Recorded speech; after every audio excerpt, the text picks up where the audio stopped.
terima kasih Dokter Istriyati yang telah memaparkan materi dengan sangat baik. Terima kasih juga kepada Dokter Agus yang telah memandu acara dengan luar biasa. Mungkin bisa langsung saja nih Dok. Ini Dokter Diana, apakah sudah bergabung? Sudah, Mbak.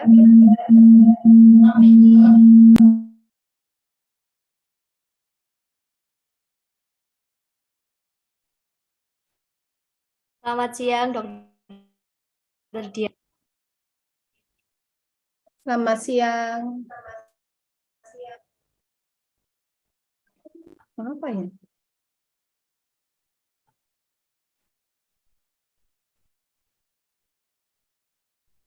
Halo. Ya, kami Dokter Agus. Monggo mungkin silakan Dokter Agus. Langsung ya. Dan Terima kasih Mbak Ika. Selamat sore Dokter Diana, sudah siap? Selamat sore Dokter Agus. Bapak Ibu sekalian, berhubung narasumber dan pemateri hari ini, sore ini sudah siap. Mudah-mudahan para Bapak Ibu sekalian masih semangat. Dan waktu yang diberikan untuk Dokter Diana untuk pemaparan materinya, nanti kita mulai dari pukul 14.35 sampai dengan 15.35 ya. Nanti 1 jam, tidak seperti materi-materi sebelumnya yang 1,5 jam. Untuk materi terakhir, barangkali karena waktunya sudah sore, saya yakin Dokter Diana bisa menyampaikan. Untuk itu menyampaikan dengan lengkap maksudnya. Untuk itu butuh perhatian dan konsentrasi yang lebih penuh dari Bapak Ibu peserta. Dokter Diana, setahu saya ini kalau menyampaikan materi itu cepat ya, cepat dan lugas.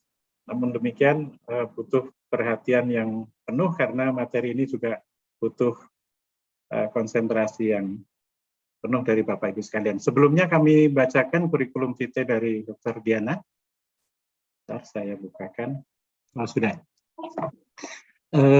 Dokter Diana merupakan alumni Unisula dan riwayat pekerjaan beliau adalah 1 dokter fungsional di Puskesmas Batur, Banjarnegara dari tahun 2005 sampai 2007, kemudian dokter fungsional Puskesmas Mangkang tahun 2007, pendamping akreditasi KP di Kota Semarang, dokter fungsional Puskesmas Bululor tahun 2012, dokter fungsional Puskesmas Pati tahun 2012 sampai tahun berapa ini tidak jelas. Kemudian surveyor KP KTP dan sekarang beliau berdinas atau menjabat sebagai Kepala Puskesmas Gemplak Simongan, ini Kabupaten Semarang, dan tim TPCB Kota Semarang. Ya, Kota Semarang, maaf. Kota Semarang ya, jadi bukan Kabupaten Semarang. Penghargaan yang pernah beliau raih adalah FKTP DPP Terbaik Kota Semarang. Selamat Dokter Diana, dan waktunya monggo kami serahkan sepenuhnya kepada Dokter Diana untuk pemaparan materi dan alokasi untuk diskusinya agar bisa terpenuhi kebutuhan dari Dokter Diana dan para peserta.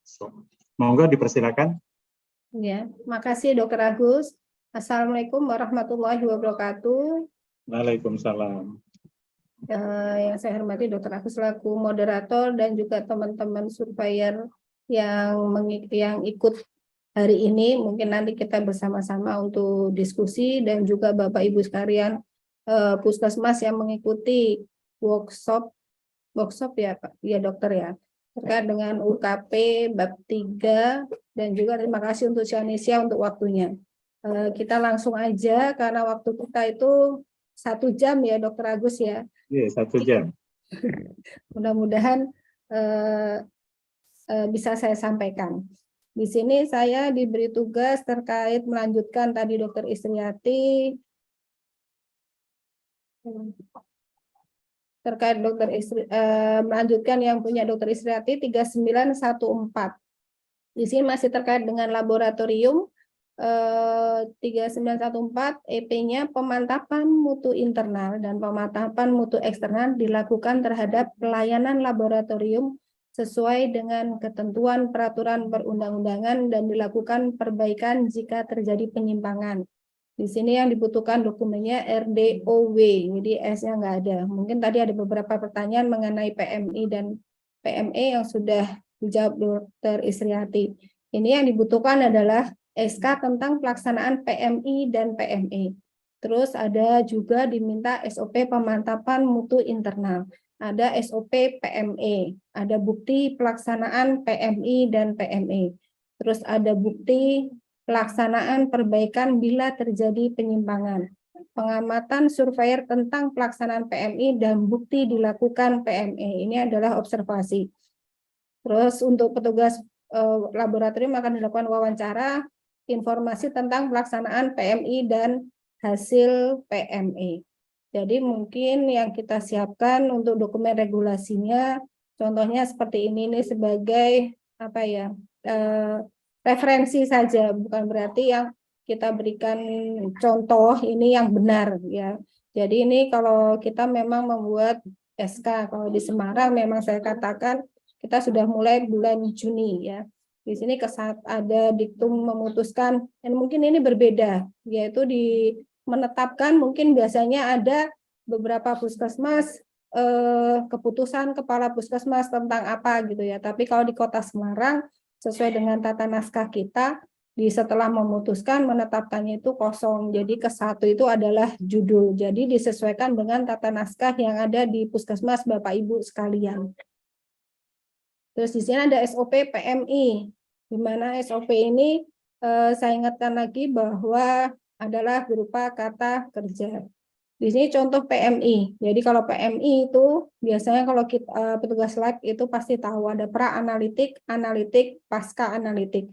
Jadi ini kita pantau setiap bulan. Jadi kita melakukan checklist pemantauan PMI. Apakah petugas itu melakukan PMI, yaitu pra-analitik, analitik, dan pasca analitik. Ini contoh sertifikat PME ya. Terus yang 3915 di EP kelima, evaluasi dan tindak lanjut dilakukan terhadap waktu pelaporan hasil pemeriksaan lab. Itu EP-nya, dokumen buktinya yang diminta bukti hasil evaluasi terhadap waktu pelaporan hasil pemeriksaan lab, bukti hasil tindak lanjut dari pelaksanaan evaluasi, dan juga ada wawancara kepada petugas laboratorium mengenai penggalian informasi tentang pelaksanaan evaluasi dan tindak lanjut terhadap waktu pelaporan hasil pemeriksaan laboratorium. Jadi di sini untuk mendapatkan nilai 10 di EP kelima, jadi paling tidak ada 3-3-nya. Ini tindak lanjut hasil evaluasi contoh yang kita lakukan di Puskesmas Kemplak Simongan. Kita ini kan kita bahas dalam rapat UKP. Jadi kita kalau melakukan rapat itu biasanya 1 bulan itu sekitar ada 13 jenis rapat ya untuk saling koordinasi dan komunikasi. Ini contoh tindak lanjut hasil evaluasi ketepatan waktu penyerahan hasil lab. Waktu penyerahan misalnya gula darah, waktu penyerahan 21, hasilnya sesuai. Penyebab ketidaksesuainya waktu penyerahan ini karena sesuai. Jadi tindak lanjutnya pertahankan ketepatan waktu pelayanan. Terus kita berlanjut ke farmasi. Penyelenggaraan pelayanan kefarmasian. Di EP pertama, pelayanan kefarmasian dikelola sesuai dengan kebijakan dan prosedur yang ditetapkan. Di antaranya pokok pikiran. Kita harus juga jangan melupakan adanya pokok pikiran. Jadi di sini untuk pokok pikiran pertama, jenis dan jumlah obat serta bahan habis pakai harus tersedia sesuai dengan kebutuhan pelayanan. Yang kedua, pengelolaan sediaan farmasi dan bahan medis habis pakai terdiri atas perencanaan kebutuhan, permintaan, penerimaan, penyimpanan, pendistribusian, pengendalian, pencatatan dan pelaporan, dan pengarsipan dan pemantauan dan evaluasi pengelolaan. Jadi mungkin kalau di EP-nya ada cara pengelolaan sediaan farmasi dan bahan habis pakai gitu ya, bahan medis habis pakai. Nah, itu yang dimaksud untuk pengelolaan yaitu tadi ada perencanaan, permintaan dan sebagainya. Pokok pikiran ketiga, Layanan farmasi terdiri dari kajian resep, serah obat, PO konseling, visit, rekonsiliasi, PTO, dan evaluasi penggunaan obat. Pokok pikiran keempat, penarikan obat kadaluarsa out of date, rusak, atau obat substitusi dari peredaran dikelola sesuai dengan kebijakan dan peraturan. Ini pokok pikiran keempat. Pokok pikiran kelima, formularium obat harus tersedia dan perlu disusun sebagai acuan dalam pemberian pelayanan. Yang keenam, perlu diatur suatu proses untuk mengingatkan para dokter atau dokter gigi tentang kekurangan obat tersebut dan saran untuk penggantinya. Ini pokok pikiran selanjutnya, obat yang disediakan harus dapat dijamin keaslian, keamanannya. Oleh karena itu perlu dilakukan pengelolaan rantai pengadaan obat. Selanjutnya, peresepan dilakukan oleh tenaga medis. Dalam pelayanan resep, petugas farmasi wajib melakukan pengkajian atau telaah resep. Yang berikutnya, harus juga dilakukan kajian benar yang meliputi ketepatan identitas pasien, ketepatan obat, ketepatan dosis, ketepatan rute pemberian, dan ketepatan waktu pemberian. Pokok pikiran selanjutnya, puskesmas rawat inap penggunaan obat oleh pasien atau pengobatan sendiri, baik yang dibawa ke puskesmas, yang diresepkan, maupun yang dipesan di puskesmas diketahui dan dicatat dalam rekam medis. Yang pokok pikiran terakhir, obat yang perlu diwaspadai adalah obat yang mengandung resiko yang meningkat bila ada salah penggunaan dan dapat menimbulkan kerugian besar pada pasien. Jadi sebenarnya pokok pikiran ini membantu kita dalam pemenuhan di EP. Untuk selanjutnya ada obat high alert yang perlu diwaspadai, yaitu obat resiko tinggi, look alike, sound alike. Selanjutnya, kebersihan dan keamanan terhadap obat yang tersedia harus dilakukan mulai dari pengadaan, penyimpanan, pendistribusian, dan penyampaian obat kepada pasien, serta penata laksanaan obat kadaluarsa atau out of date, rusak, atau obat substitusi. Yang selanjutnya, menetapkan kebijakan dan prosedur dalam penyampaian obat kepada pasien agar pasien memahami indikasi, dosis, cara penggunaan obat, dan efek samping yang mungkin terjadi. Pokok pikiran selanjutnya, pasien, dokternya, perawat, dan petugas kesehatan yang lain bekerja sama untuk memantau pasien yang mendapat obat. Selanjutnya, berdasarkan pemantauan, dosis atau jenis obat bila perlu dapat disesuaikan dengan memperhatikan pemberian obat secara rasional. Pokok pikiran selanjutnya, perlu ditetapkan lokasi penyimpanan obat gawat darurat di tempat pelayanan dan obat gawat darurat yang harus disuplai ke lokasi tersebut. Selanjutnya, disediakan prosedur untuk mencegah penyalahgunaan, pencurian, atau kehilangan terhadap obat. Selanjutnya, rekonsiliasi obat merupakan proses membandingkan instruksi pengobatan dengan obat yang telah didapat pasien. Tujuan rekonsiliasi obat memastikan informasi, mengidentifikasi ketidaksesuaian akibat tidak terdokumentasi instruksi dokter, dan mengidentifikasi ketidaksesuaian akibat tidak terbaca instruksi dokter. Tahap proses rekonsiliasi, pengumpulan data, komparasi, konfirmasi, komunikasi. Di sini, EP pertama. Tersedia daftar formularium obat puskesmas. Di sini ada Forpus kalau kita istilahnya.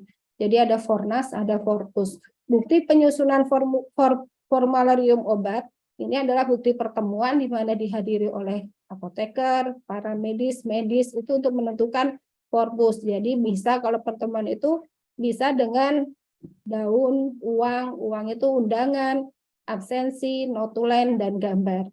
Jadi bukti penyusunan formularium itu adalah berupa bukti pertemuan yang akan menghasilkan Forpus. Jadi dari formularium nasional akan menjadi Forpus. Ini daftar obat Forpus yang ada di Puskesmas Kemplak Simongan. Di sini sudah kita tentukan bahwa apa saja yang ada di Puskesmas. Ini bukti bukti penyusunannya, ada daftar hadir, notulen gitu ya. Cuma di sini yang saya tampilkan hanya daftar hadirnya. Untuk EP kedua, dilakukan pengelolaan sediaan farmasi dan bahan medis habis pakai oleh tenaga kefarmasian sesuai dengan pedoman dan prosedur yang telah ditetapkan.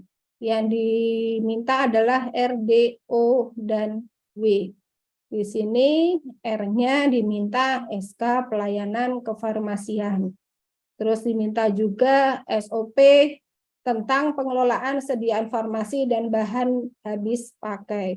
Diminta juga dokumen buktinya LP, LPO, serta bukti pengawasan, pengelolaan, dan penggunaan obat oleh Dinas Kesehatan. Selanjutnya juga diminta dokumen bukti penerimaan obat dan kartu stok obat. Terus diminta juga bukti penanganan obat kadaluarsa, ada bukti penyimpanan obat FIFO dan FEVO. Terus ada juga observasi, pengamatan survei terhadap pengelolaan sediaan farmasi dan bahan medis habis pakai. Di sini akan ada wawancara oleh petugas farmasi, penggalian tentang farmasi dan bahan medis habis pakai. Di sini ada SK penyelenggaraan farmasi. Jadi nanti teman-teman bisa membuat SK, bisa ini sebagai referensi, disesuaikan dengan kondisi puskesmas masing-masing yang ada di Bapak Ibu sekalian. Ini ada SOP pengelolaan sediaan farmasi dan bahan habis pakai. Jadi kalau prosedur harus subjek, predikat, objek karena berupa kata kerja. Ini contoh LPLPO yang di Puskesmas Kemplak dalam tiap bulan ya, ini bulan April 2023. Ini SBBK. Jadi kayak stok tadi ya yang diminta dokumen bukti kartu stok ke farmasi. Ini bukti penyimpanan obat FIFO dan FEVO. Kalau yang ini adalah berita acara pemusnahan obat kadaluarsa. Kalau ini FIFO-FEVO, kalau di kita dikasih warna. Tapi mungkin kalau warna biasanya kita warnanya 1 tahun warnanya sama. Jadi kalau dulu kan ada merah itu 3 bulan. Terus 3 bulan yang paling dekat, terus kuning 3 bulan berikutnya, misalnya hijau 3 bulan berikutnya. Tapi kalau kita pakai ini, tugas farmasi kita pasti nanti kalau udah sampai ke kuning harus ganti warna lagi gitu. Jadi kalau kita sekarang pakainya per tahun. Jadi misalnya tahun ini pakai warna hijau, tahun besok warna merah, seperti itu.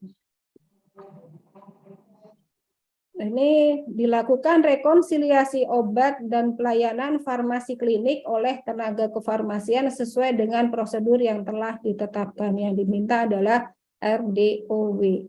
Di mana di sini regulasinya yang diminta SOP rekonsiliasi obat dan SOP pelayanan farmasi klinik. Dokumen buktinya, bukti dilakukan rekonsiliasi obat, terus bukti asuhan farmasi dalam CPPT rekam medis, ada pengamatan surveyor terhadap pelaksanaan rekonsiliasi obat dan pelayanan farmasi klinik, dan ada wawancara penggalian informasi tentang pelaksanaan rekonsiliasi obat dan pelayanan farmasi klinik. Ini contoh SOP rekonsiliasi obat. Ini SOP pelayanan farmasi klinik. Di sini ada contoh form rekonsiliasi obat. Ya, terus ada juga dokumentasi pemantauan terapi obat, ada asuhan kefarmasian. Jadi kalau di sini rekonsiliasi obat, biasanya mungkin dirawat inap, tapi kita di rawat jalan juga melakukan di mana biasanya kita menanyakan ke pasien apakah sudah pernah berobat, menanyakan obat apa yang didapatkan, masih ada apa tidak. Nah, itu kita untuk rawat jalan sih yang dilakukan di kita seperti itu. Untuk asuhan kefarmasian, ini juga contoh formnya, bisa sebagai referensi atau ada yang lebih bagus lagi, monggo. Itu untuk asuhan kefarmasian tidak untuk semua pasien. Jadi kalau di Puskesmas Kemplak, terhadap kasus-kasus misalnya ada suatu permasalahan, misalnya Kalau ada yang sakit gula, misalnya petugas farmasi akan menanyakan apakah tadi periksa laborat apa enggak, terus tensinya kok tensi hasil gulanya tinggi atau tidak, terus ditanya kenapa enggak enggak turun-turun, seperti apa, minum obat ya lupa atau bagaimana. Ini dilakukan asuhan ke farmasian. Di sini EP keempat, dilakukan kajian resep dan pemberian obat dengan benar pada setiap pelayanan pemberian obat RDOW. Jadi ada SOP kajian resep dan pemberian obat, ada bukti kajian atau telaah resep, ada pengamatan surveyor terhadap kajian resep dan pemberian obat. Di sini juga ada wawancara petugas farmasi, penggalian informasi tentang kajian resep dan pemberian obat. Ini contoh kajian resep dan dispensing obat ya, kajian resep.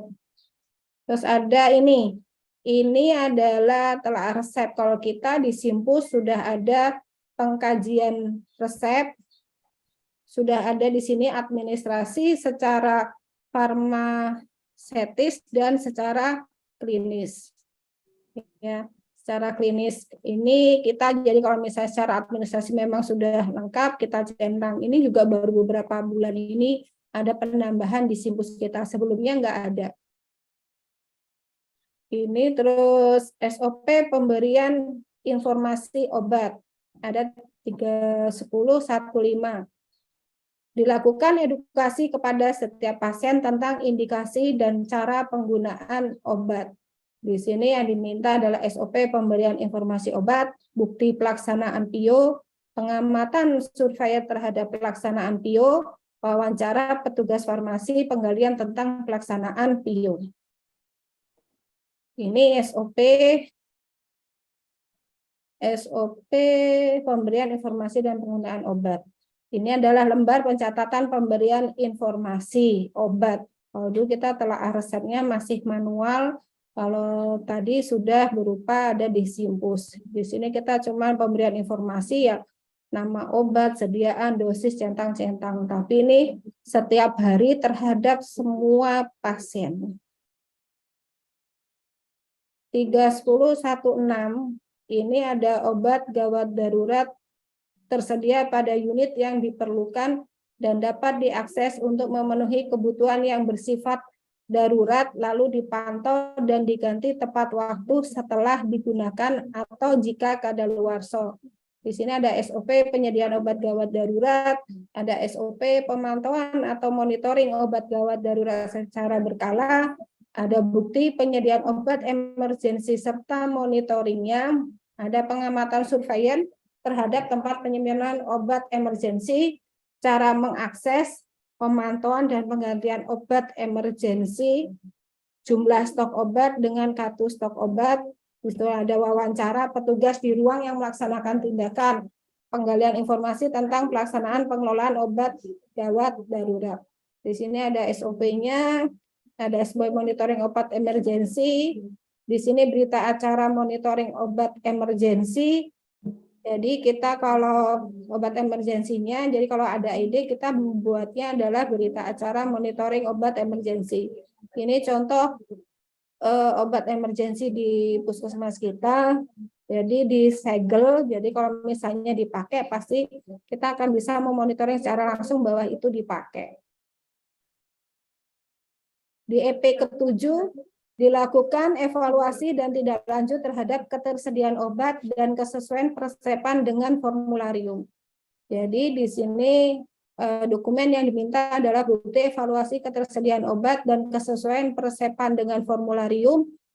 Dokumen bukti lainnya adalah bukti hasil tindak lanjut dari pelaksanaan evaluasi obat dan kesesuaian persepan dengan formularium, dan juga ada wawancara kepada petugas farmasi terkait dengan pelaksanaan evaluasi dan tindak lanjut terhadap ketersediaan obat dan kesesuaian persepan dengan formularium. Ini adalah evaluasi kesesuaian resep dengan formularium. Ini adalah hasil tindak lanjut dan evaluasi kesesuaian resep dengan formularium. Itu dari saya. Terima kasih. Wassalamualaikum warahmatullahi wabarakatuh. Waalaikumsalam warahmatullahi wabarakatuh. Terima kasih Bu Diana. Nggih. Kita buka sesi diskusi. Barangkali ada yang ASN? Nggak ada ya? Nggak ada. Kalau belum ada, coba Bu Diana atau Mbak Eka, Mbak Eka untuk bisa Saya baca ya Pak pertanyaannya ya. langsung dibaca Dokter Diana ya. Sekedar saya pilihin dulu. Ini berarti sebentar. Dari jam ya.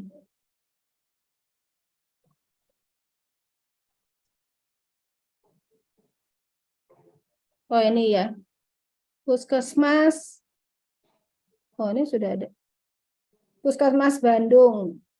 Untuk asuhan kefarmasian apakah harus termuat di rekam medis? Kebetulan di puskesmas saya sudah menggunakan ERM atau cukup pakai data kajian resep per pasien untuk tiap harinya. Untuk ini asuhan kefarmasian. Kalau asuhan kefarmasian kalau di kita memang masuk ke rekam medis, kita pun sudah ERM, tapi ERM kita itu tidak lengkap. Jadi karena memang pada waktu penilaian kita itu diminta untuk rekam medis itu selengkap-lengkapnya, jadi begitu yang tidak ada di ERM yang memang dibutuhkan, kita berikan masih pakai yang manual, kita masukkan lagi ke rekam medis manual gitu. Jadi kita kombinasi kalau di Kota Semarang karena ERM kita tidak lengkap. Kalau misalnya mau dimasukkan ke ERM itu silakan saja. Yang penting ya memang pada dasarnya bahwa di rekam medis itu semua itu tertuang gitu ya. Untuk data rekonsiliasi obat apakah perlu dimasukkan ke ERM pasien rawat jalan di kolom anamnesa atau kolom edukasi atau cukup menggunakan data rekonsiliasi. Seperti halnya kalau rekam medis itu kan perjalanan suatu penyakit ya. Kalau menurut saya tetap harus tertuang dalam rekam medis. Terus untuk puskesmas waktu kumpul, apakah rekonsiliasi obat hanya dilakukan di rawat inap saja atau di rawat jalan dilakukan rekonsiliasi dan apakah semua pasien dilakukan rekonsiliasi atau diambil sampel saja per hari?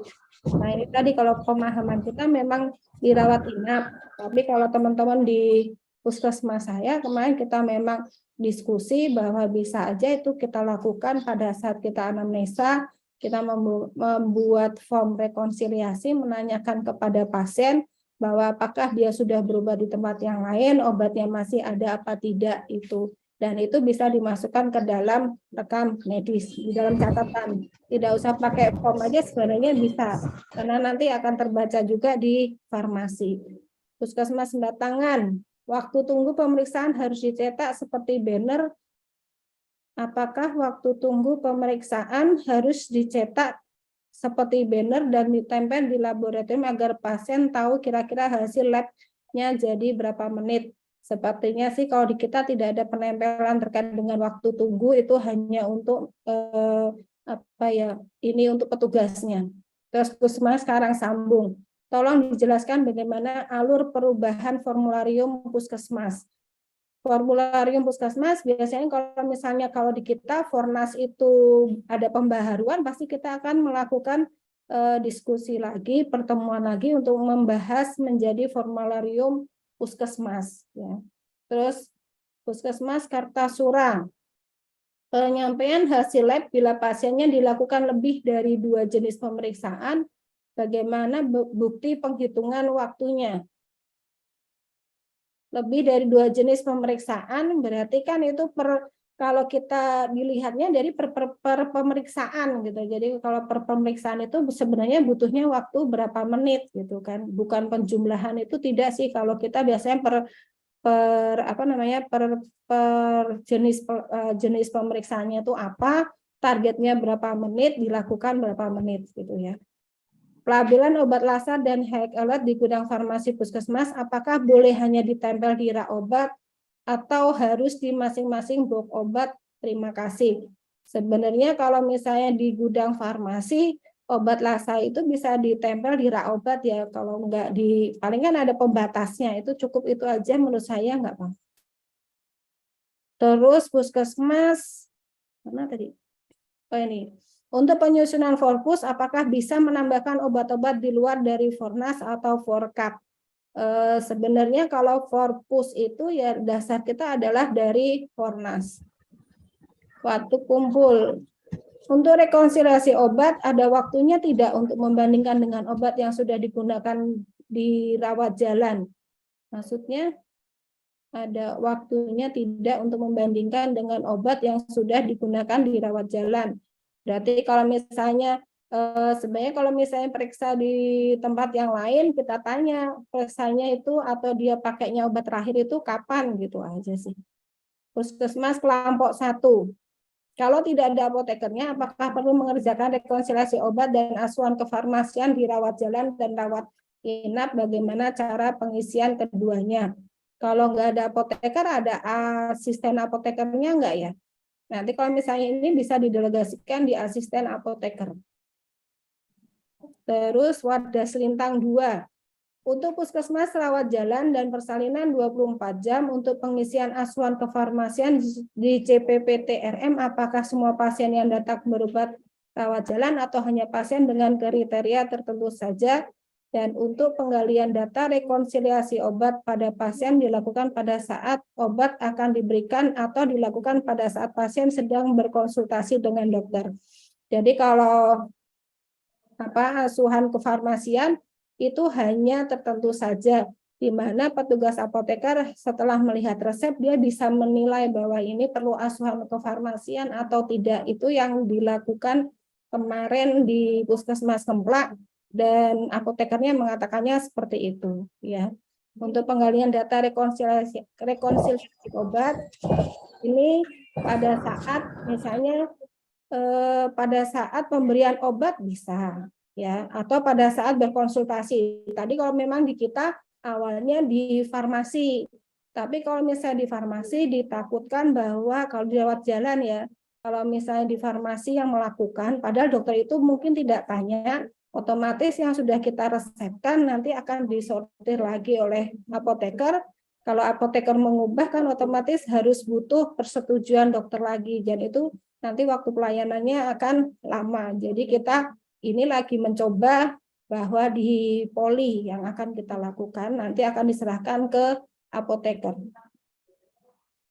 Asuhan kefarmasian di rawat inap berarti tidak kepada semua pasien rawat inap, Dok. Kalau ini sih kita memang waktu diskusi dengan apoteker itu tidak dengan semuanya. Kalau semuanya nanti malah banyak juga gitu ya. Seperti apa? Ke pasien misalnya yaitu tadi, misalnya contoh gula tadi ya, misalnya dia ininya tinggi, berarti ditanya, Bapak periksa lab apa enggak? Kalau misalnya tidak periksa lab ya kita tidak lakukan asuhan, tapi kalau misalnya periksa laborat akan kita lakukan asuhan ke farmasian. Pemberian obat pulang untuk ruang persalinan, pemberian obat pulang tidak melewati farmasi, apakah boleh atau ada solusi lain? Sebenarnya kalau dirawat inap itu, dulu saya pernah dirawat inap, di mana itu baik itu rawat inap ataupun rawat jalan harus sama-sama ada apotekernya. Kalau enggak bisa juga ada pelimpahan wewenang ya. Itu. Rekonsiliasi obat pasien rawat inap, pelampiran di CPPT-nya berupa form rekonsiliasi itu sendiri atau cukup dengan penulisan di CPPT. Boleh pakai form tambahan ataupun langsung ditulis di rekam medis. Di Puskesmas Bawang 1, asuhan kefarmasian ditulisnya di mana? Bisa kalau misalnya asuhan kefarmasian kalau kita pakai form tersendiri ya, itu. Terus bukti dokumen telah resep kajian resep yang ada di SIBUS apakah di-print sebagai bukti? Ya kalau kita untuk buktinya bisa dimunculkan di ERM, kalau itu ERM ya. Kalau misalnya nggak pakai ERM ya kita diberikan ke surveyor secara langsung gitu. Bisa dibukakan atau bisa kalau kita langsung mengeprintkan taruh di dokumen itu biar pada saat penilaian surveyor itu sudah melihat bahwa kita sudah melakukan yang tadi itu. Apa ya tadi ya di atas. Terus Puskesmas Batangan. Untuk SOP pengelolaan sediaan farmasi dan BMHP apakah jadi satu mulai dari perencanaan sampai evaluasi atau dibuat terpisah? boleh dibuat terpisah ataupun dibuat masing-masing. SOP tentang penyusunan korpus dan evaluasi kesesuaian penulisan resep terhadap apakah perlu penyusunan korpus.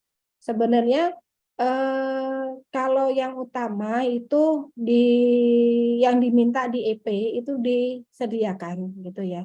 Tapi kalau misalnya memang dibutuhkan SOP penyusunan juga nggak apa-apa. Tapi memang yang kita minta itu adalah utamanya adalah yang ada di EP. Asuhan kefarmasian dilakukan untuk pasien rawat jalan dan rawat inap atau khusus rawat inap saja. Biasanya di dua-duanya ya. Di keduanya kita lakukan asuhan kefarmasian tapi tidak terhadap semua pasien. Bolehkah ditulis di CPPT? Boleh. Madukara 2. Kami sekarang tidak punya apoteker karena apoteker sudah selesai masa tugas.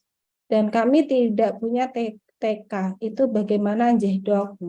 Nah ini yang biasanya kita agak sulit ya kalau misalnya nggak ada TTK, paling nggak ada bukti usulan atau pelatihan ya.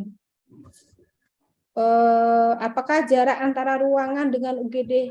Apabila jarak antar ruang dengan UGD sangat dekat, antara ruang dengan UGD sangat dekat, apakah untuk obat emergensi tetap disediakan di setiap ruangan yang ada tindakan atau hanya cukup di UGD?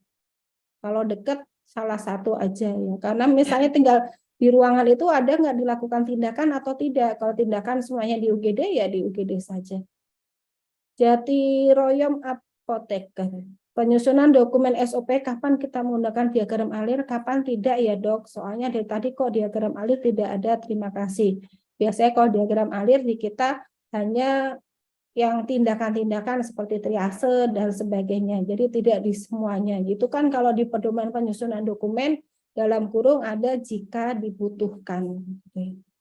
Untuk penyusunan dokumen SOP kapan ini sudah bawa ya. Klinik Pratama Mitra Sehat. Adakah contoh dokumen pengajian resep dan ketepatan obat? Apakah lembar terpisah atau di balik lembar resep? Itu tadi ada contoh pengajian resep dan ketepatan obat. Kalau biasanya pengajian resep, biasanya di baliknya di stempel itu juga bisa. Terus untuk PTO dan EPO Puskesmas Rawatjalan, bagaimana penjelasannya ya Dok?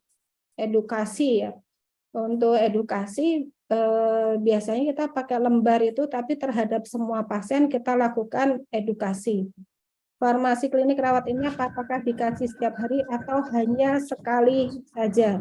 Kalau kajian itu biasanya setiap kajian apa ya? Kajian apa tadi ya Mbak di atas?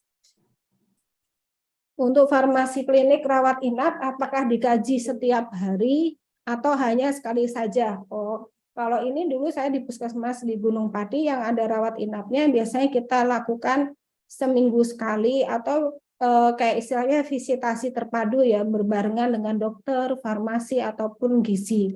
Tapi kalau misalnya petugasnya mampu untuk setiap hari itu malah lebih bagus lagi. Evaluasi apa nih? Forkus mungkin kali ya. Korpus idealnya dilakukan berapa kali? Apakah ada standar persentase yang menyatakan memenuhi syarat? Kalau forpus itu kalau kita melakukannya setahun sekali, ya. Ada juga tapi puskesmas kemarin di beberapa itu melakukan tiap bulan karena disesuaikan dengan ininya ya, apa kondisinya. Tapi kalau di puskesmas saya, apoteker saya melakukannya setahun sekali atau pada saat Fornas itu berubah. Persentase memenuhi syarat itu biasanya kalau yang di Forpus sudah kita tentukan itu harusnya memang ada. Kalau nggak ada kan yang kita diskusikan sebelumnya terkait dengan penetapan Forpus itu berarti kan nggak sesuai gitu ya. Pencatatan PO dokumen yang harus Puskesmas siapkan apakah 3 bulan sebelum akreditasi? Kalau Puskesmas untuk pencatatan sepertinya kalau dokumen telusur semua 1 tahun ke belakang. Kalau reakreditasi, kalau akreditasi pertama 3 bulan gitu nggih, Dokter Agus nggih. Nggih, Kak. Nggih. untuk form rekonsiliasi obat pasien rawat inap, apakah harus diisi saat pasien masuk di IGD, Dok? Rekonsiliasi, iya. Kalau saat masuk, iya. Dan apakah harus diisi oleh apoteker? Karena keterbatasan SDM di puskesmas saya, sehingga kami tidak ada shift masuk jadwal malam. Bagaimana dengan pasien yang masuk saat malam hari dan tidak ada petugas farmasi yang dinas malam? Mungkin bisa dilakukan, seharusnya sih memang pada saat pasien masuk. Nanti kalau misalnya petugasnya farmasi nggak ada yang dirawat inap, kalau dulu kita apotekernya nggak ada malam, tapi kita ada pelimpahan wewenang. Pada saat rekonsiliasi obat pasien lupa jenis dan nama obat, bila pada saat rekonsiliasi obat pasien lupa jenis dan nama obat yang digunakan untuk amannya, ya kita mengatakan bahwa yang di rumah di stop aja dulu gitu ya. Apakah obat-obat forpus harus ada? Ya, harus ada itu. Terus bukti pelaksanaan PIO dilakukan pencatatan checklist di belakang resep bisa, Dok. Itu sebenarnya kalau telaah resep ya. Kalau PIO itu biasanya kalau kita pakai buku besar, terus kita centang-centang gitu. Jadi dicontoh di belakang SOP pengelolaan obat, berarti SOP pengelolaan boleh dijadikan satu ya, Dok. Tidak SOP perencanaan sendiri, boleh dijadikan satu, monggo. Untuk di Polindes dan Ponkesdes, apakah tetap perlu ada obat emergensi? Tetap perlu, ya. Dan itu apakah dibuat SK pendelegasian wewenang atau kan ada bidan ya, atau seperti apa? Bisa dibuat SK pelimpahan ya, pelimpahan wewenang. Terus bawahnya Purwokerto Utara 2. Apabila menggunakan ERM tanpa RM manual, asuhan kefarmasian apakah dapat disimpan tersendiri? Kalau ini nanti kalau disimpan tersendiri otomatis asuhan kefarmasian itu kan akan numpuk ya, misalnya di satu map gitu. Nanti pada waktu pemeriksaan kan kita harus melihat ada enggak, harus dicari dulu. Jadi nanti kesulitan untuk apa ya, dilakukan apa tidak terhadap rekam medis ini. Tapi kalau masuk ke rekam medis kan misalnya kalau di kita ada manual, ada ERM. Jadi nanti kalau diminta, oh ini loh, kita semuanya masuk ke manual. Tapi kalau misalnya ditumbuk kayak inform consent, ditaruh dalam satu map, padahal itu dari tanggal berapa sampai tanggal berapa. Pada waktu penilaian kita diminta untuk misalnya, oh rekam medis ini, oh ini ada kok asuhan kefarmasian, kan harus membuka lagi dan kita menyesuaikan tanggalnya, itu akan memperlama prosesnya. Untuk telaah resep kita sudah pakai lembar PIO di belakang resep, tetap harus pakai lembar telaah resep atau lembar resep saja, Dok. Monggo itu yang untuk nyaman teman-teman, yang penting adalah apa yang telaah resep dilakukan, PIO juga dilakukan dan bisa ditunjukkan ke surveyor. Puskesmas kami terdapat pelayanan ronsen. Apakah ada contoh dokumen terkait unit tersebut? Terima kasih. Kalau ronsen itu coba nanti ya. Karena memang di kita juga nggak ada ronsen, di Semarang itu kayaknya juga nggak ada ini ronsen sih. Tapi kalau terkait dengan radiologi, kira-kira apa saja, mungkin nanti Sianesia juga punya dokumennya terkait dengan radiologi, atau nanti juga saya bantu nggak? Puskesmas Jaken untuk floor stock, bagaimana kebijakannya? Yang kedua untuk lembar PTO pemantauan terapi obat, kami lakukan untuk pasien prolamis rawat jalan. Sudah cukupkah, Dok? Terima kasih. Bisa pakai PTO, pakai pasien prolanis juga bisa. Atau misalnya pemantauan terapi obat juga dari rekam medis kan bisa. Setiap hari kita terapi obatnya bagaimana, dia sembuh apa enggak, ada perubahan atau enggak, itu juga bisa. Baik itu prolanis ataupun dari rekam medis. Checklist di belakang resep apakah perlu dilakukan untuk dokumen telusur? Cukup tanda tangan pasien saja. Checklist di belakang resep. Itu checklist apa ya? Telaah resep ya. Kalau telaah resep bisa di belakang resep. Itu sebagai dokumen telusur juga bisa kalau menurut saya. Terus, sudah Pak Agus. Terima kasih Dr. Diana. waktu masih ada 10 menit. Cepetan. 10 menit, jadi monggo bagi peserta yang ingin menanyakan secara langsung bisa raise hand. Apakah pertanyaan baru atau barangkali yang tadi disampaikan oleh Dr. Diana masih menggantung atau masih ada yang perlu diperjelas lagi. Monggo.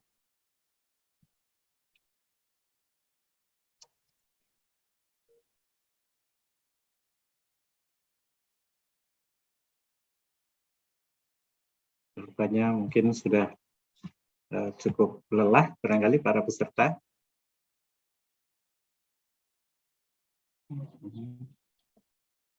Dr. Diana, barangkali ada yang ingin disampaikan lagi? Ini ada pertanyaan lagi, Dr. Agus, nyun sewu. Jadi, monggo.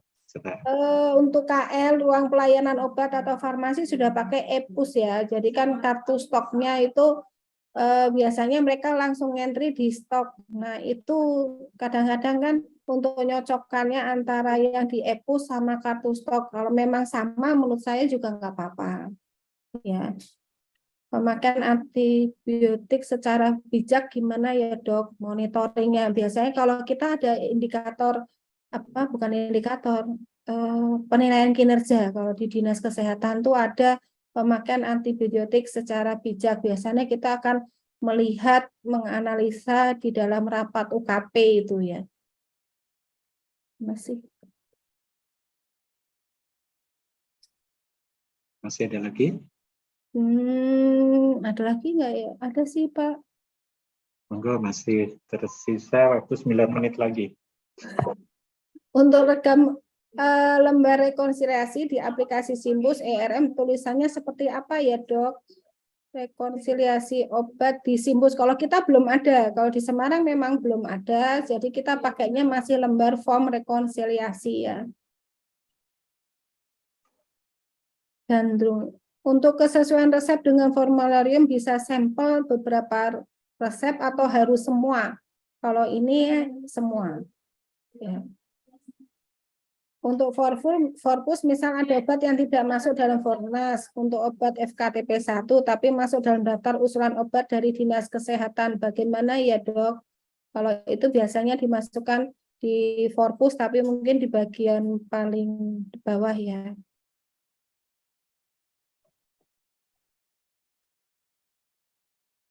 Sudah Dokter Agus. Terima kasih Dr. Diana. Tapi untuk saya sebagai moderator barangkali ingin menghabiskan waktu ataupun menyelesaikan tugas sampai dengan pukul 15.30 sehingga masih ada waktu sedikit. Monggo para peserta Bapak Ibu sekalian, masih ada waktu, mumpung ketemu dengan Dr. Diana, bisa disampaikan pertanyaan. Lebih baik mungkin lewat raise hand, bertanya secara langsung, sehingga nanti bisa diskusi dengan narasumber bersangkutan. Monggo, ini dari PTD Puskesmas mana? Izin, Dok. Monggo, dipersilakan. Dari Puskesmas Kuandang, Dok. Oke, yang kedua kali, monggo. Silakan, Pak. Mengenai perhitungan stok buffer, Dok, untuk puskes yang buffernya itu pengadaannya sudah tidak ada, apa masih perlu dilakukan perhitungan buffer untuk per tahun atau per bulan, Dok? Terima kasih, Dok. Maaf, bisa diulangi, Dokter Agus, nggak begitu dengar. Dari Puskesmas Kuandang ya? Mengenai perhitungan buffer, Dok, untuk puskes yang buffernya sudah tidak ada pengadaan, apakah masih perlu dilakukan perhitungan buffer? Stok buffer maksudnya. Ya.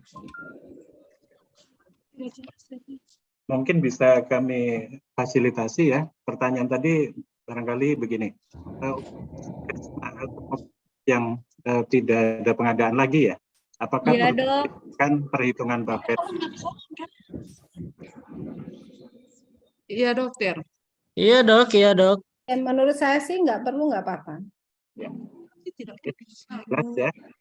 karena mungkin sudah putus pengadaannya sehingga tidak perlu lagi diperhitungkan di dalam perhitungan buffernya. Begitu nih, Dokter Diana ya. Iya. Tidak perlu dilakukan. SOP tidak Tanya sama. berarti sudah tidak perlu lagi SOP, begitu dok? Dokumen-dokumen lain SOP apa ya? seperti perhitungan stok buffer dengan regen-regennya begitu dok? Yang Kalau sudah, reagen yang lainnya kan ada ya. iya. Kalau reagen lainnya ada ya tetap ada. Berarti sesuai dengan pemeriksaan. Sesuai dengan pemeriksaannya. Betul. Sesuai pemeriksaan. Oh ya, terima Iya, makasih dok. Oke, Iya. silakan. Berikutnya untuk Puskesmas Banjarmangu, monggo Dokter Monita.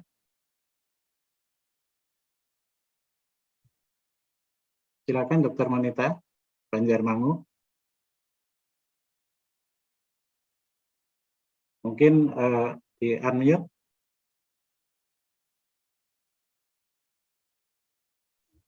Sudah ya. Dipersilakan, Dok.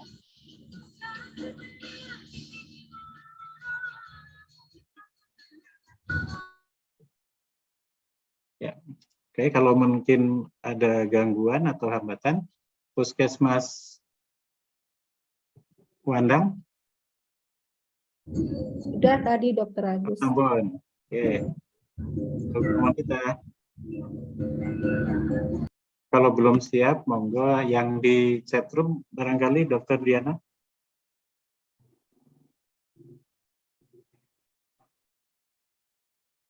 Mbak Eka dibantu.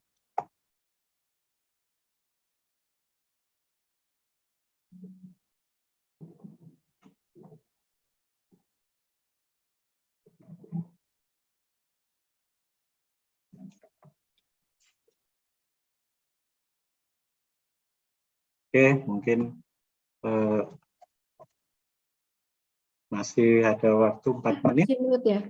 Oh maaf. Ini ada kesesuaian resep terhadap formularium. Apakah boleh pengambilan datanya hanya sampel saja atau harus semua resep hari itu? Sebaiknya semua. Terus untuk daftar obat high alert, apakah disesuaikan dengan tempat puskesmasnya atau bagaimana ya dok? Yang tersedia di puskesmas saja. Terus obat di Forpus, Puskesmas Gandrungmangu harus tersedia secara fisik di puskesmas. Iya. Ini dengan FMEA. FMEA kayaknya di manajemen resiko ya Dokter Agus ya. Oke, mungkin besok akan di manajemen resiko. Jadi pada sesi berikutnya. Oh iya. Untuk pengambilan darah di lab, apakah harus mengisi inform konsen? Iya. Untuk keamanan kita, sebaiknya kita mengisi inform konsen. Itu Dokter Agus. Terima kasih Dokter Diana. Monggo, mungkin masih bisa satu pertanyaan lagi. Banjarmangu, jadi Dokter Monita. Oke, mungkin masih kesulitan mengakses mic-nya. Oke, kalau memang sudah tidak ada, ini ada satu lagi di chatroom Dokter Diana dari Puskesmas Punggelan.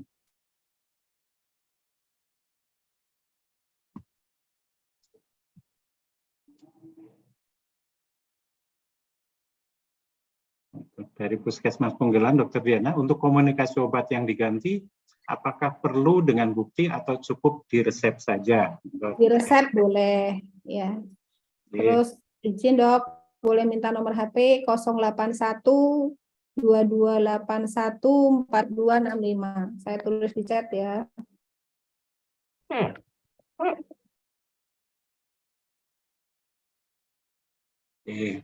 Sudah Dokter Agus. 08122 814 265 nomor Dokter Diana. Boleh telepon atau WA aja dok? Telepon boleh, WA boleh. Oh, iya. Monggo Bapak Ibu sekalian, kalau ada hal-hal yang perlu ditanyakan mungkin baiknya via WA ya. Jadi tidak terlalu tergantung kesiapan dari Dokter Diana misalnya sedang sibuk. Ya, terima kasih. Saya mau maju nih Dokter Agus tanggal 19. Nah, itu dia. Nanti bisa share pengalaman-pengalaman Bapak Ibu sekalian, pengalaman artinya yang sudah dilakukan survei besok tanggal 19 nih, Dok. J, insya Allah tanggal 19, 21, 22 mohon doanya. Sukses Dr. Diana, saya yakin. Oke, terima kasih. Waktunya sudah tinggal 1 menit. Barangkali ada pesan-pesan yang ingin disampaikan oleh Dr. Diana, mungkin terkait dengan pengalaman persiapan menjelang tanggal 19-nya ini apa saja yang perlu diceritakan. Barangkali cerita sedikit, 30 ya, detik. Boleh, monggo. Oke, terima kasih Dr. Agus. Untuk persiapannya ya kita membagi tugas secara apa ya, rata ya Dr. Agus ya. Mungkin kita minggu kemarin itu lembur dari pagi sampai jam 3, terus minggu berikutnya sampai jam 4, semakin ke sini kita semakin sampai sore. Jadi ini teman-teman juga masih mempersiapkan sampai sore. Yang penting adalah kekompakan dan kebersamaan, bukan hanya melengkapi dokumen tapi juga memahami secara sistem.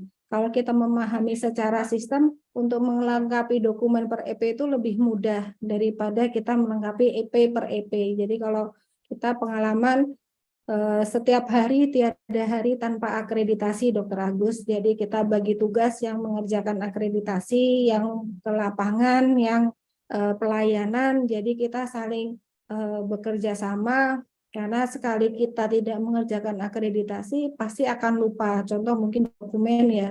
Dokumen itu mungkin namanya banyak yang new 1, new 2, new 3, nanti new, jadi lupa. Jadi kalau misalnya seperti itu, sebaiknya memang, apalagi kalau mau mendekati seperti ini, ya memang harus lebih, lebih intens lagi komunikasinya dan dicek ulang, di cross check lagi dan di cross check lagi, karena mungkin ada beberapa hal yang terlupa atau bagaimana, itu banyak terjadi. Jadi utamanya adalah kerjasama dan kekompakan, karena juga selain dokumen yang diminta, kita akan dilihat juga bagaimana puskesmas itu kompaknya, kebersamaannya, terus memahaminya. Itu sih Dr. Agus. Jadi tetap semangat, jangan akreditasi itu dibuat sulit seperti hanya kita di Laskesi, mudah, bermutu dan menyenangkan ya Dr. Agus ya. Jadi anggap saja itu suatu akreditasi itu hal yang menyenangkan. Kalau sudah menjadi beban untuk kita akan mengerjakannya semakin hari semakin nanti akhirnya ke depannya akan semakin numpuk gitu loh. Numpuk dalam arti nanti bisa-bisa seperti dulu-dulu kita sampai malam gitu. Kalau saya menekankan ke teman-teman, janganlah sampai malam, paling tidak ya sampai jam, karena kita memang shift-nya itu sampai jam 5 sore Dr. Agus. Jadi kita sambil menemani teman-teman yang shift siang, jadinya sampai sore gitu. Jadi pol itu sampai jam 5, jangan sampai malam. Nanti kalau sudah selesai pasti akan lega pada waktunya ya Dr. Agus. Terima kasih, itu saja dari saya. Tetap semangat untuk teman-teman semua di Puskesmas. Hadapilah akreditasi dengan senyum. Terima kasih. Wassalamualaikum warahmatullahi wabarakatuh. Waalaikumsalam warahmatullahi wabarakatuh. Luar biasa Dr. Diana. Semangat untuk mempersiapkan tanggal 19-nya. Mudah-mudahan sukses selalu. Baik, Bapak Ibu sekalian, terima kasih sudah mengikuti sesi sampai selesai, walaupun ini tinggal 192, masih tetap banyak bagi kami. Mengingatkan untuk WS selanjutnya, yang paling dekat adalah besok di tanggal 3 Juni 2023, jam tetap sama, 10.30. Materi yang akan menjadi topik bahasan di tanggal 3 adalah manajemen risiko dan keselamatan pasien. Mudah-mudahan Bapak Ibu sekalian atau wakil dari Puskesmas maupun klinik dari Bapak Ibu sekalian bisa mengikuti WS tersebut. Ingat, disampaikan, dicatat tanggal 3 Juni 2023, manajemen risiko dan keselamatan pasien. Terima kasih kepada peserta dan terima kasih sekali kepada Dr. Diana yang sudah menyampaikan materinya secara tuntas. Pertanyaan bisa sampai selesai, mungkin masih ada ini susulan pertanyaan, nanti bisa direkap oleh rekan dari Senesia dan kemudian bisa dijawab nanti bersamaan dengan pemateri yang lain pada WA Group Bapak Ibu sekalian. Dengan demikian selesai sudah sesi pertemuan WS pada siang hari ini. Saya sebagai moderator mohon maaf yang sebesar-besarnya apabila dalam penyampaian atau membagi acara ini ada kekurangan. dan berharap bahwa Bapak Ibu sekalian setelah mendapatkan ini bisa share, bisa berbagi ilmunya dengan rekan-rekan puskesmas untuk mempersiapkan layanan di masing-masing puskesmas secara lebih baik, lebih bermutu, dan mempersiapkan dokumen akreditasi dengan lebih mudah, menyenangkan, dan bermutu, atau mudah, bermutu, dan menyenangkan sesuai dengan slogan dari LASKESI. Terima kasih. Waktu kami serahkan kembali kepada pengatur acara. Assalamualaikum warahmatullahi wabarakatuh. Baik, terima kasih Dr. Agus. Bapak Ibu yang terhormat, demikian acara workshop seri 8 ini telah berlangsung. Semoga ilmu yang disampaikan oleh para narasumber dapat bermanfaat untuk kita semua. Terima kasih banyak kepada Dr. Agus Suharto MM yang telah mendampingi acara hari ini dengan sangat baik. Terima kasih kepada narasumber kita, Dr. Diana Eka Ratnasari. Lalu terima kasih kepada Dr. Isriati MM dan Dr. Monika Kristanti MKes. Terima kasih juga kepada para surveyor yang berkenan hadir dalam Zoom kali ini. Tak lupa pula terima kasih kepada seluruh peserta workshop seri 8 ini yang dengan antusias sampai sore hari ini tetap semangat. Saya mewakili panitia dan penyelenggara mengucapkan terima kasih dan mohon maaf yang sebesar-besarnya apabila ada hal yang kurang berkenan di hati para Bapak Ibu semua. Izin menginformasikan ulang untuk seri 9, materi penyusunan dokumen manajemen resiko dan keselamatan pasien akan dilaksanakan pada hari Sabtu 3 Juni 2023 dari pukul 8 sampai dengan selesai dengan narasumber yang tak kalah luar biasa. Ada Dr. Yael Esti Nurfitri Kuncoro, lalu ada Dr. Pungki Samhasto, lalu ada Dr. Lilis Handayani Ujianti, dan Dr. Sofi Haryanti MKes. Demikian rangkaian acara workshop seri 8 ini. Kurang lebihnya mohon maaf. Selamat sore, selamat beristirahat. Wabillahi taufik wal hidayah. Wassalamualaikum warahmatullahi wabarakatuh. Waalaikumsalam. Warahmatullahi wabarakatuh. Terima kasih Dr. Agus.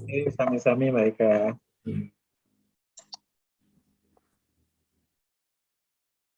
Terima kasih Pak Agus.